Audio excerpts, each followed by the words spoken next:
Latest episode দেখুন একদম add free. আমি যা করেছি বাবাকে নিজের পায়ে দাঁড় করানোর জন্য করেছি, এর বাইরে আমার কোনো উদ্দেশ্য ছিল না।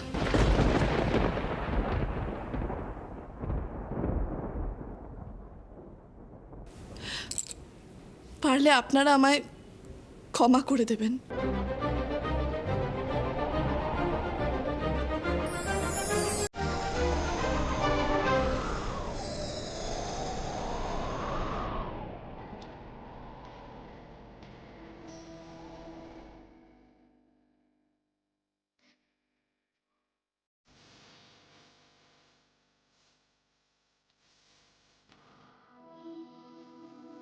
অঞ্জলি,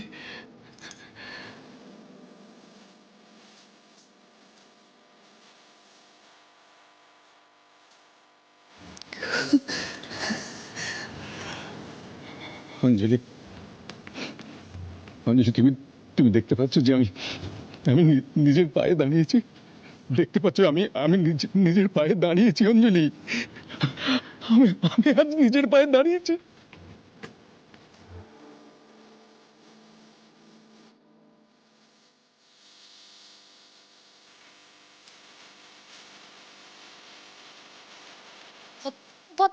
কি হচ্ছেটা কি এখানে? শোনো তুমি, এসব ছেলেখেলা করে তোমার মতো সস্তা মেয়ে ছেলেদেরকে কাছে টানার চেষ্টা করে, তাই না?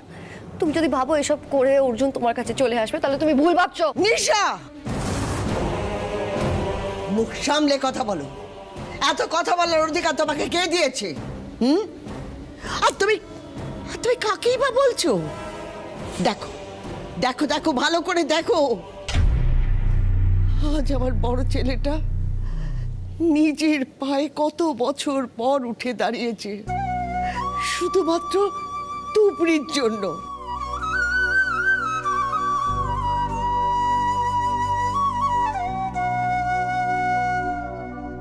কত তো ডাক্তার ভর্তি করেছি, পরিবারের সবাই সব রকম চেষ্টা করেছি, এমনকি দেশ বিদেশের ডাক্তাররাও চেষ্টা করেছে, কিচ্ছু করতে পারেনি।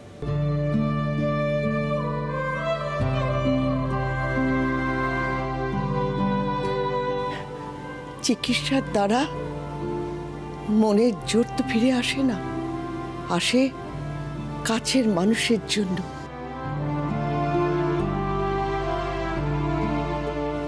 বিশ্বাস আর ভালোবাসার জন্য, যেটা তুমি করে দেখিয়েছে।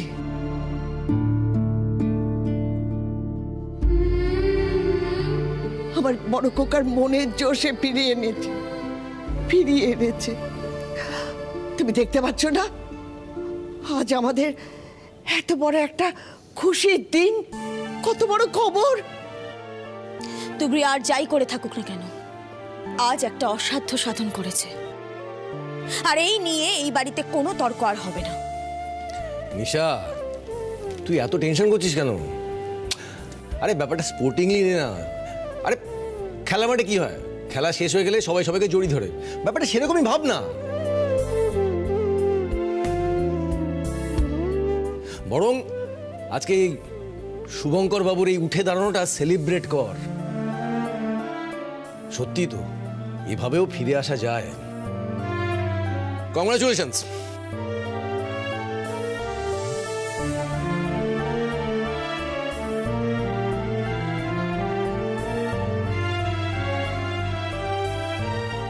আমি আর কি দেখালাম?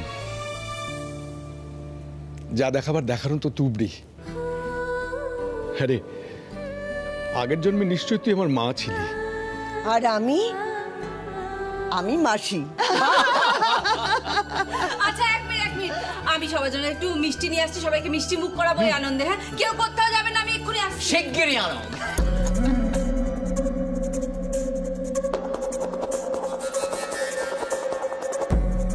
এই তো আমি মিষ্টি নিয়ে এসে গেছি।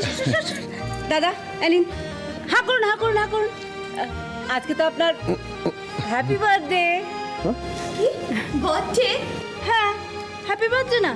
আজকে দাদা নিজের পায়ে উঠে দাঁড়িয়েছেন, এটা তো দাদার একটা নতুন জীবন, তাই আজকে দাদার হ্যাপি বার্থডে।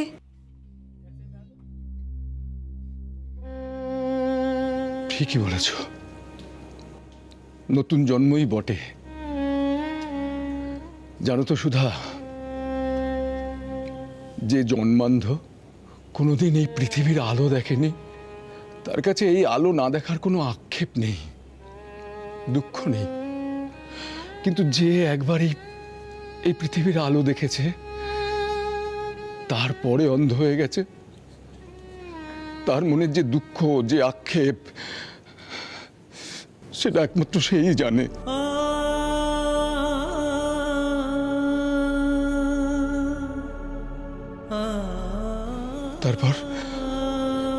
তারপর আস্তে আস্তে সেই আলো দেখার আশা যখন শেষ হয়ে যায়, তখন সে একদম অতলে তলিয়ে যায়, হতাশায় হারিয়ে যায়।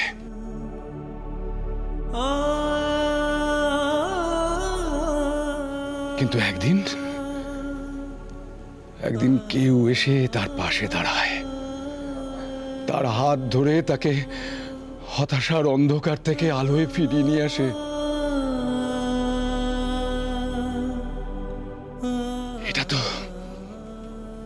এটা তো পুনর্জন্মই বটে সুধা।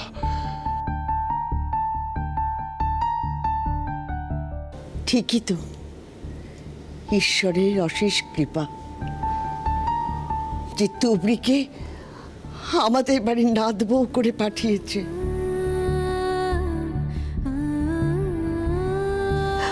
আমি ঠাকুরের কাছে প্রার্থনা করি, প্রতি জন্মে যেন তোরা বাপ মেয়ে একসাথে পাশাপাশি থাকিস।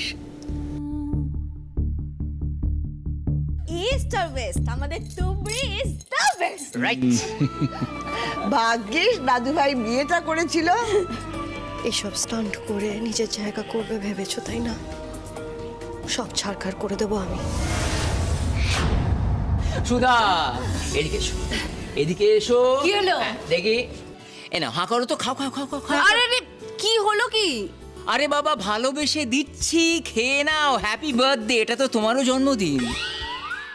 জন্মদিন আজকে? আমার আগে আমার আবার কি হলো? ওই দেখো কি বলছে, বলে কি না মানে। আরে বাবা, তুমি যে একেবারে কোনো ব্লান্ডার না করে নির্দ্বিধায় নির্ভুলভাবে নিজের বুদ্ধিমত্তার পরিচয় দিয়েছো, সেটা কি কম কথা গা গিন্নি?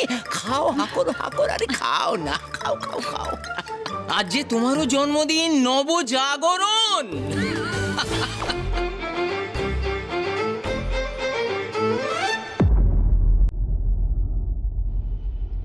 অঞ্জলি, তুমি যে চুপ করে আছো, তুবড়িকে কিছু বলবে না তুমি?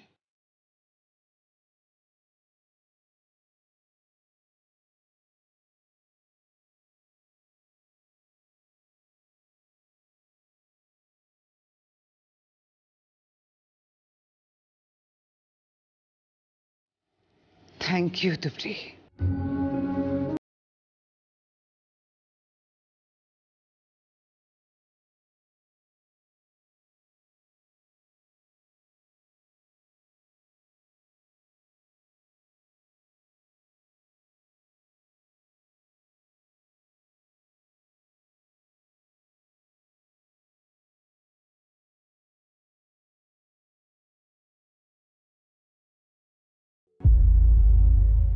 মানতেই হবে এই পরিবার আপনার সব। আমার উপর এত রাগ থাকা সত্ত্বেও আজ আপনি আমাকে থ্যাংক ইউ বলছেন, কিন্তু তারপরেও এসব কেন মা, কেন?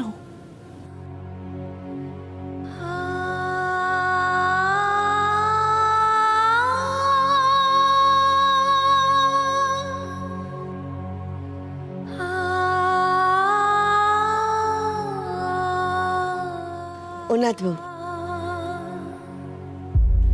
আয় আমার কাছে।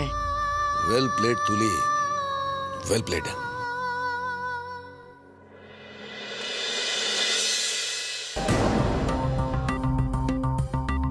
এমন কি হলো যে বাড়ির সবাই তুবড়িকে চোখে হারাচ্ছে? এত টাকা খরচা করলো, এত ট্রিটমেন্ট করলো, কিন্তু নাম কিনলো কে? ওই তুবড়ি। এমন কি অঞ্জলি বসে ওকে মাথায় করে তুললো, ওকে থ্যাংক ইউ বললো? এটা আমি জাস্ট নিতে পারছি না। তোকে আমি আগেই বলেছিলাম ভাগ্নি, আগেই বলেছিলাম যে বিয়ে পেছনোর লক্ষণটা ভালো নয়, তখন তুই বললি কিচ্ছু হবে না, হালকাভাবে ছেড়ে দিলি। আর আমি ছাড়ছি না বাবা। তুবড়িও ছাড়বে না, হ্যাঁ তুবড়িও ছাড়বে না। কথায় বলে যতক্ষণ শ্বাস ততক্ষণ আশ। তুই যতক্ষণ না ওই অর্জুনের গলায় মালা পরাতে পারছিস, তুবড়িও লড়ে যাবে। কি সিনটা করলো আজ, হ্যাঁ? আর ডায়লগগুলো, আচ্ছা আচ্ছা ডায়লগগুলো নয় তোর হবু শ্বশুরমশাইকে দাঁড় করানোর জন্য বলেছে, কিন্তু ভাগ্নি এই ডায়লগগুলো যদি অ্যাকশনে পাল্টে যায় তখন তো হামাগুড়ি দিয়ে আমাদের এই বাড়ি থেকে পালাতে হবে। তখন মানে মানে মানে যদি আমাদের বিরুদ্ধে বধূ নির্যাতনের মামলা দেয় তখন বাড়ি শুদ্ধ সবাই কেস খেয়ে যাবে। আর ভাগ্নি ভাগ্নি একবার যদি কেসটা শুরু হয়ে যায় তাহলে কিন্তু তোকে চিরকুমারী থাকতে হবে রে ভাগ্নি। কি ভাবছিস তুই এখন? এত ভাবলে হবে না, যা করার তাড়াতাড়ি কর। সে তো করবো আমি, কিন্তু তার আগে অঞ্জলি বোসকে আমায় জবাব দিতে হবে তুবড়িকে মাথায় তোলার জন্য। তুমি সেটা দেখে নিও।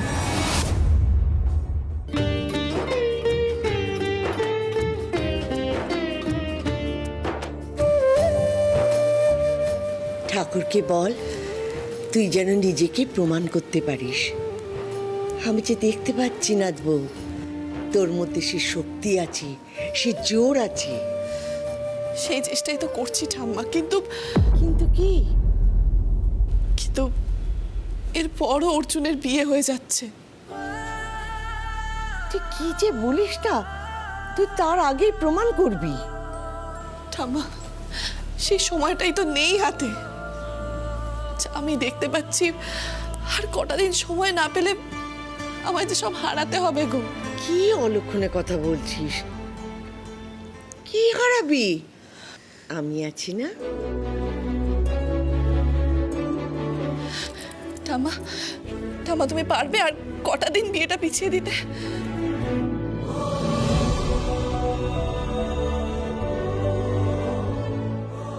তাহলে তুই পারবি নিজেকে প্রমাণ করতে?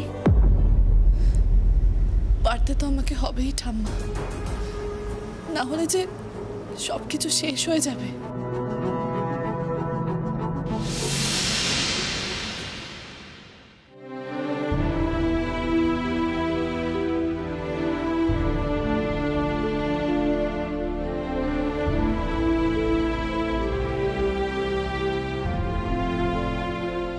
আবেগে একেবারে ঢলে পড়েছে যত সব।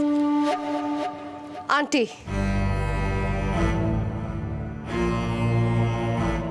আন্টি তুমি এটা কি করলে? একটা তুমি অর্জুনকে কিছু বললে না, উল্টে তুমি তুবড়িকে থ্যাংক ইউ বললে। আমি জাস্ট ভাবতে পারছি না তুমি তুবড়িকে থ্যাংক ইউ বললে। এখন তুবড়ির আরো বেশি করে মনে হবে যে ও নিজের পুরনো জায়গা আবার ফিরে পেয়েছে। নিশা,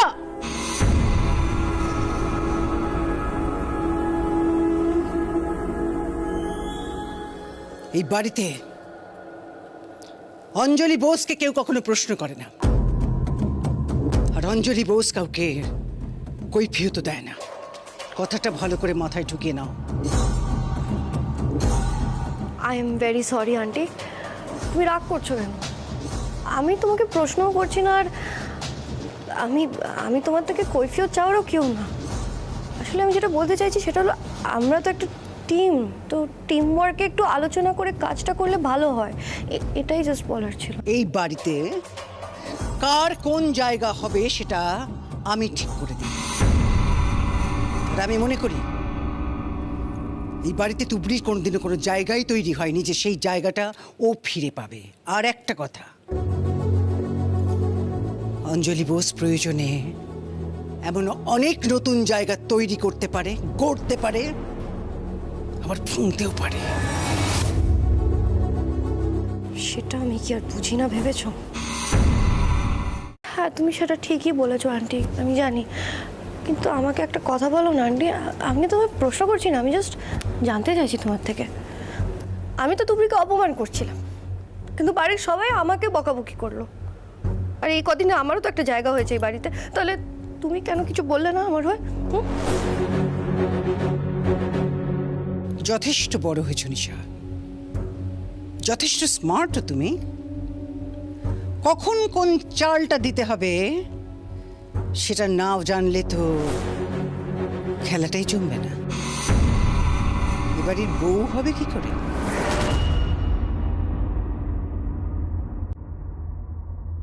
তোমার এই সব তেজ আমি নিংড়ে নেব, একবার বিয়েটা হতে দাও। I am so sorry aunty, আমার না বোঝার ভুল হয়ে গেছে। নেক্সট টাইম থেকে আমি খেয়াল রাখবো আন্টি, কিন্তু প্লিজ তাড়াতাড়ি আমাদের বিয়েটা নিয়ে একটু কিছু করো। আমার না জাস্ট আর ভালো লাগছে না। আজকে তুবড়ি এরকম নাটক করলো, কিন্তু বাস্তবে এটা করবে না, তার কি কোনো গ্যারান্টি আছে?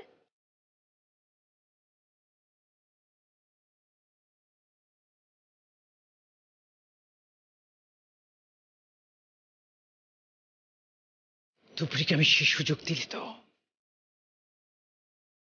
আমি যত তাড়াতাড়ি সম্ভব বিয়ের দিন ঘোষণা করব।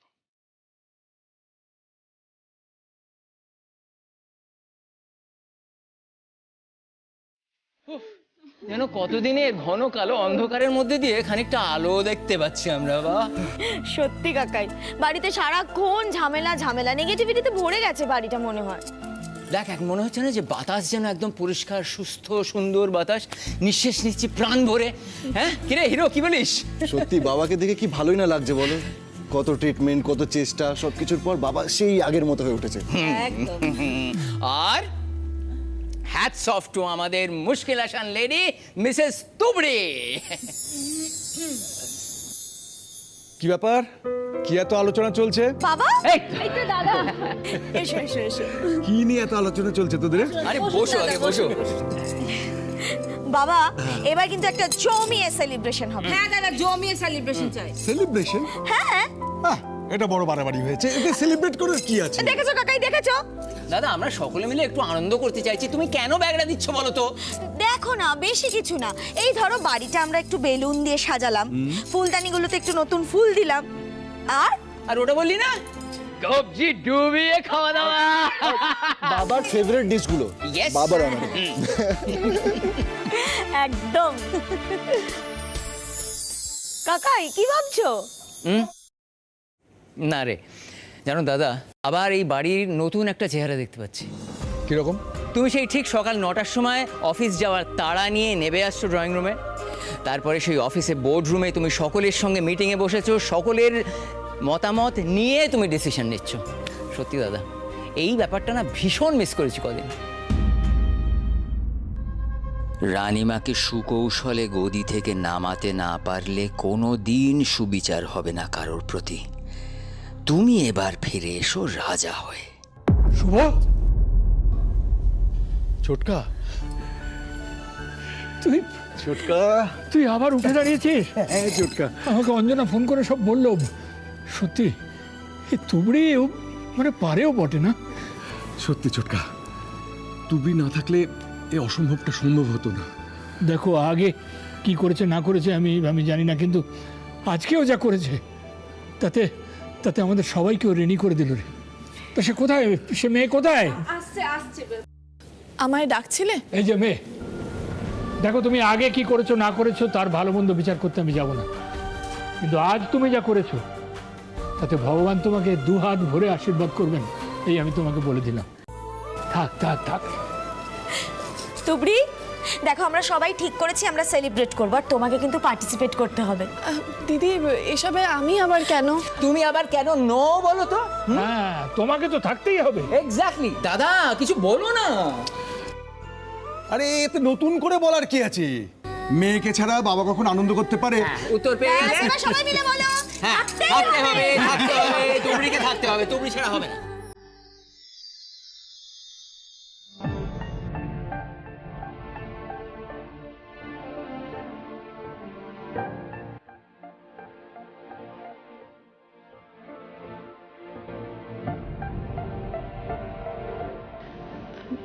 সবাই চাইছে আমি অনুষ্ঠানে থাকি। আপনার কোনো অসুবিধে হলে আপনি বলতে পারেন। আমি থেকে কারোর অস্বস্তি বাড়াতে চাই না। তাছাড়া আমি কপাল দোষে দোষী, আর দোষী হতে চাই না।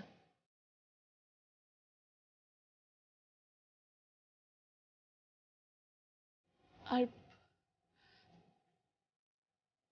এমন একটা খুশির অনুষ্ঠানে আমি থেকে আপনার অস্বস্তি আর বাড়াতে চাই না। অনুষ্ঠানটা বাবার অনারে তৈরি, আর আমার বাবা আজ তোমার জন্য উঠে দাঁড়িয়েছেন।